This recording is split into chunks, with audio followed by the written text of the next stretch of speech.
こんにちは、紫藤玲です。今日はですね、京都は本水に来ております。2回目なんですけども、1回目で我々ノックアウト食らったじゃないですか。食らいましたね。桑原さんすごかったでしょ。じゃあその桑原さんが持っている珠玉は何だという話になるじゃないですか。墓場まで持っていきたい自分の大事にしているアイテム一つなんですけれども、ちょうどこの棚の上に並んでおるのですけれども、どこからいきますか？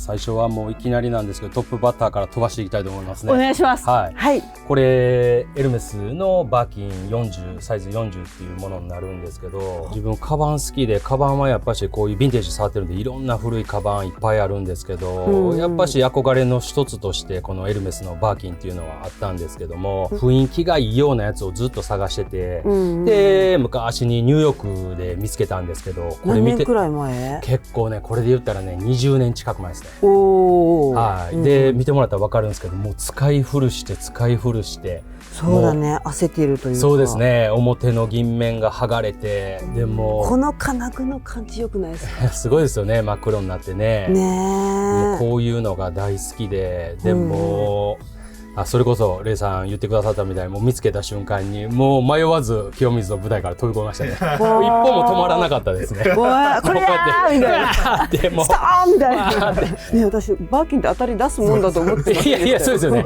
綺麗に持つのがステータスってバーキンはやっぱり皆様世界中の方言われますけどね、僕真逆でジーパンみたいな感じで、もっともっと味が出ていってくれたらいいなと思ってて、土砂降りの雨の中も持ってますし、もう床にもバンバン置きますしね、それがまた余計にいい雰囲気になって、レイさん結構通ずる使い方。いやすごい。それはそうですね。素晴らしい。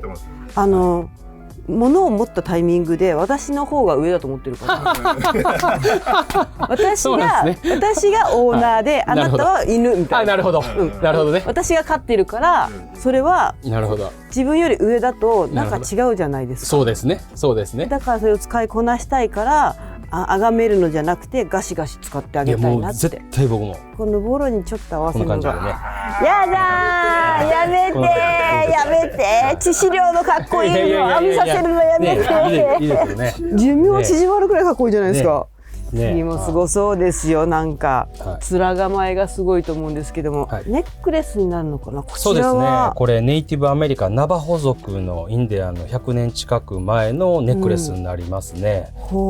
でグリズリーベアクローって言って、本当のほんまもんのグリズリーの手の爪がこう装飾で入ってるんですけど、本物なんだ。そうなんですね。自分の中で深いストーリーがありまして、アメリカボストンの田舎町のアンティークとヴィンテージのフリーマーケットがあるんですけど、そこよく行くんですけど、その時にネイティブのおじいちゃんがこうつけてらっしゃったんですよね。自分がつけてたんだ。そうです。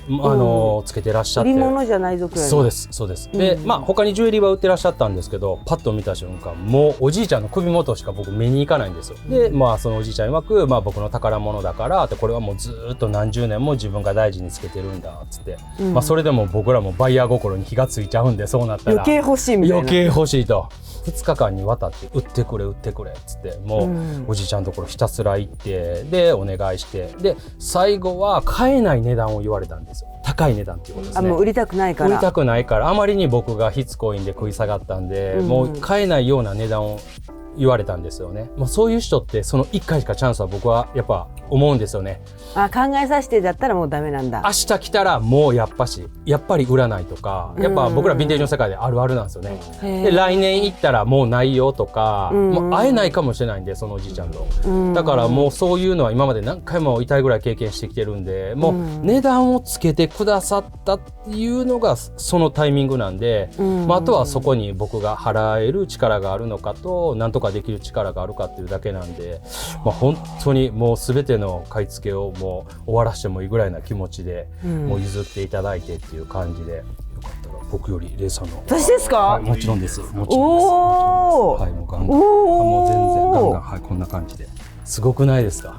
強っ。そうですよ。こうシルバーがすごい大好きで、こうターコイズとかもついてるんですけど、なんかもうジュエリーをずっと追い求めていったら、やっぱ最後はスピリチュアルな方に僕今行っちゃってて、こういうボーン、骨がついたようなものだったりとか、ね、角がついてるものだったり、やっぱネイティブアメリカンってやっぱそっちだったり、その思いが入ってるのか、思いだったり、これで言ったらグリズリーなんで山の神ですよね。宿るっていうもう聖なる力っていう意味だったりとか、もっといっぱい深い意味はあるんですけど、でも出会ってしまったってことだね。そうですね、すごい。はい、では川原さん3つ目は。はい、ありがとうございます。3つ目はもう僕のアイコンみたいになってるんですけど、毎日履いてるレッドウィングのアイリッシュセッターっていうブーツになりますね。何年くらい履いてるの？これね、びっくりされるかもしれないですけど、僕もうね高校2年生17歳ぐらいの時からもう2足3足って4足持ってみたいな、それをもうバーってで最後の最後まで残ったやつがこいつですね。これ1960年代ぐらいのブーツになるんですけど、買った段階からもう古いんだ。もちろん当時やっぱ学生だったんでヴィンテージショップで買ってっていう感じ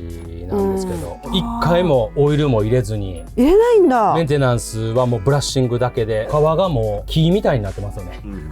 木ですね。木ですよねこれ。確か前も私ストリートスナップ撮らせてもらった時この靴履いてたようなイメージあります。そうですね。もう今やもうアイコンみたいにこうブーツインしてね。ベロの開き方もかっこいいよね。そうですね。これもね何も考えてないですよ。もう簡単にパッと縛るだけなんですよね。愛ですよ、愛。落ち着きますねこれ履いてたら。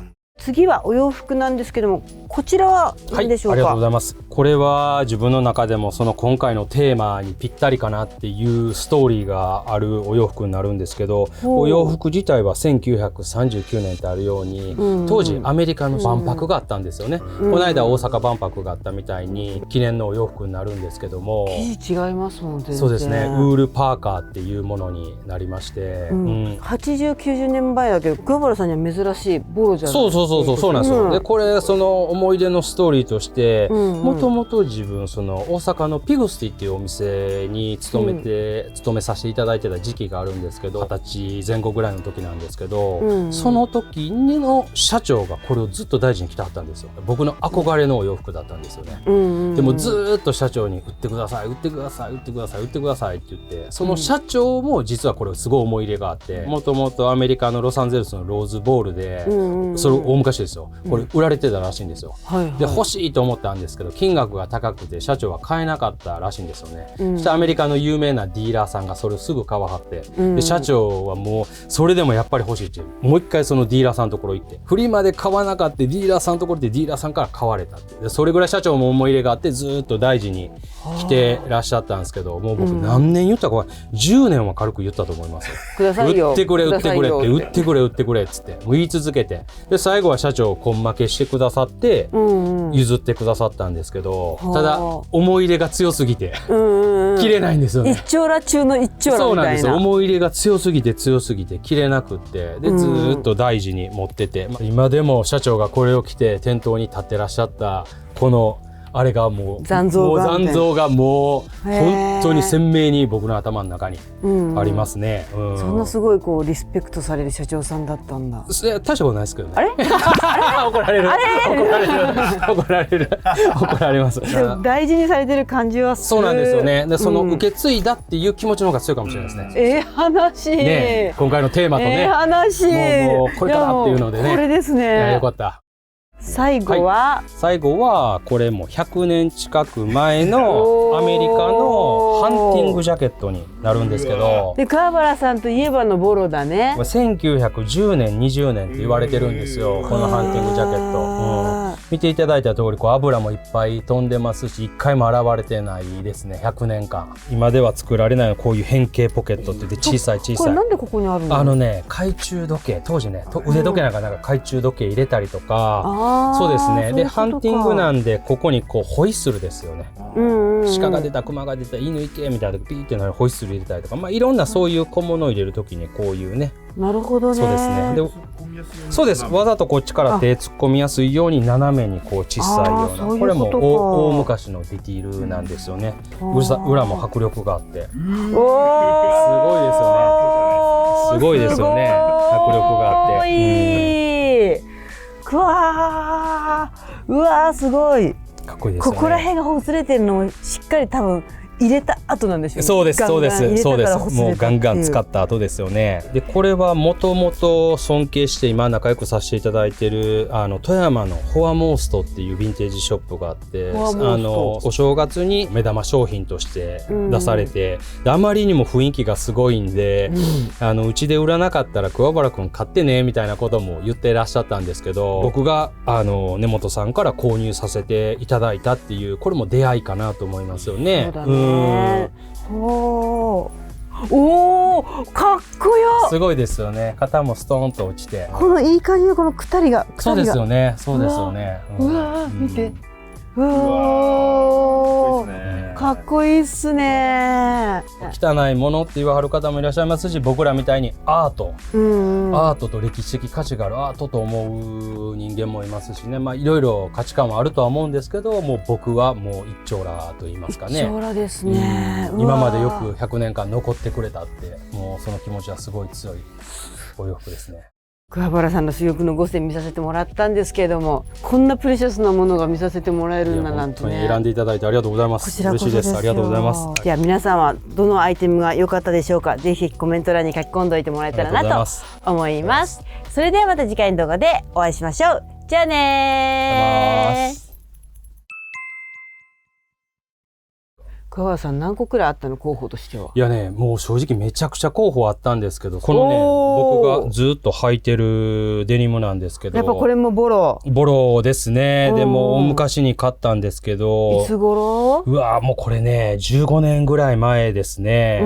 テキサスで、アメリカのテキサス州のカーボーイの家から出てきたってディーラーさん言ってて、だから本当にカーボーイがこれ履いて、ガチカーボーイが馬乗ってて、はそうでこのジーパン自体も1950年代のジーパンなんですよね。そもそもそれだけで価値あるもんね。そうですよね。モンゴメリーっていうブランドの101っていう、デニム好きな人たちはもう超有名な、101やっていうぐらい。デニム出るんじゃないかって話はしてたね。だから最後の最後までもううーってなってましたね。競ってましたね。そう、競ってましたよ。はい、これも。